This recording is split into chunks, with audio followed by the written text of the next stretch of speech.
In my speech, I'm going to be talking about what parents need to know about their adolescents' mental health. Living in the world we do today, teenagers are struggling with many more social stressors than the generations teenagers before us did. With things such as social media and the change in school atmosphere and systems, these stressors have become much more complex and intense. Rates of depression and anxiety in teens have risen 70% in the last 25 years.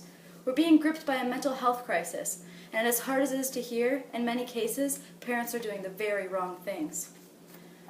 No matter how much your child may act out against you in any way, it does not mean you should take this in a personal way at all. Taking your child's emotional state as a personal offense can most often make things worse. Instead of getting upset or angry and trying to solve the problem imminently, you need to allow your teen to make their own decisions, but supply them with what makes them comfortable and is helpful to their state at that time. Talk less and listen more. Try to start with open questions and follow that with nothing but listening. The more closed questions you ask, or the more questions asked in general, can be angering and overwhelming. Your teen's opinions are just as valid as your own. You should never overpower these opinions. By giving freedom and choice, you are creating a much more approachable and trustworthy parent of yourself. By giving freedom of choice, you're creating and giving even less stress off of your relationship. A teen is more likely to be angry with a choice that you made that didn't go as planned than if the choice was themselves.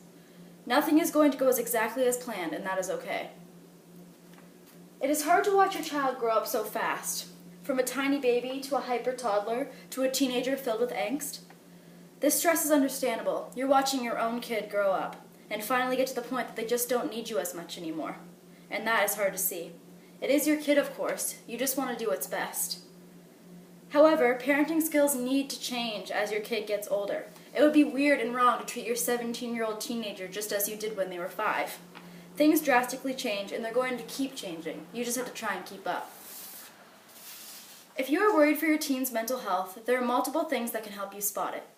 I was thinking I could share a couple things that stuck out to me and have been very prominent in my own life, as well as the lives of others that are really close to me. Number 1, isolation. Becoming more withdrawn as you step into a teenage lifestyle is a very common thing to happen. However, noticing your teenager not attending things they used to love, like hanging out with friends, sports, or anything social, just so they can stay home in their room is concerning to a certain point. Check in lightly every once in a while. Number 2, change in eating habits. Be aware of both binge eating and reduced eating. Living in today's society, social media has got a grip of many, if not all, of teenage brains.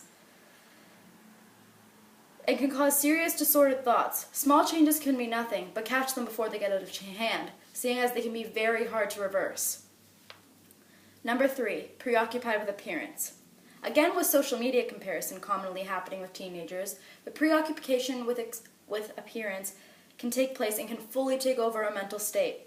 This can cause social anxiety along the lines of constantly worrying what you look like to others, as well as the fact that it can go hand in hand with a change in eating habit. Number 4, self-harm. This can be hard to catch, but it is very important and very serious. This needs attention from help imminently, seeing as it goes hand in hand with suicidal thoughts and can easily lead to attempted suicide. 5, drastic changes in grades. Depression is almost like a dark hole that can consume everything in your life. For most, this dark hole consumes the ability to motivate yourself. School can be a hard enough atmosphere on its own. It can be a really tough thing to motivate yourself for. Having to work so hard just to get through the school day, then to come home and force hours and hours of homework can be exhausting, and it can just get to the point that it's too much. Watch for this and try to create a solution, together. Number 6, substance abuse. Being a teenager, experimenting with drugs and alcohol is something that just happens. This is one thing that I'm sure hasn't changed since you were a teenager. However, this can get to the point that it is no longer an experiment or fun, but a very dangerous and abusive relationship with a substance. This abusive relationship can be seen with changes in mood or personality, unexplained injuries or weight loss, extreme fatigue, and many other concerning changes. If this is the case, confront, talk calmly and openly, and create boundaries and a solution. The more angry you are, the more intense the abuse can get, and the more trouble and punishment you give, the more lying and sneaking around can be done. Remember, it's all about a healthy balance of teaching the child to make choices on their own, as well as incorporating your own opinion.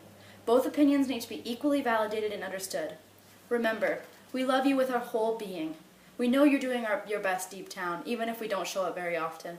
Thank you, moms, and thank you, dads. You're riding a similar roller coaster that we are, just with a few different twists and turns. However, the world is a much different place for us now than it was for you. Never minimize our feelings about this, and we'll be constantly trying to keep yours in mind. Thank you.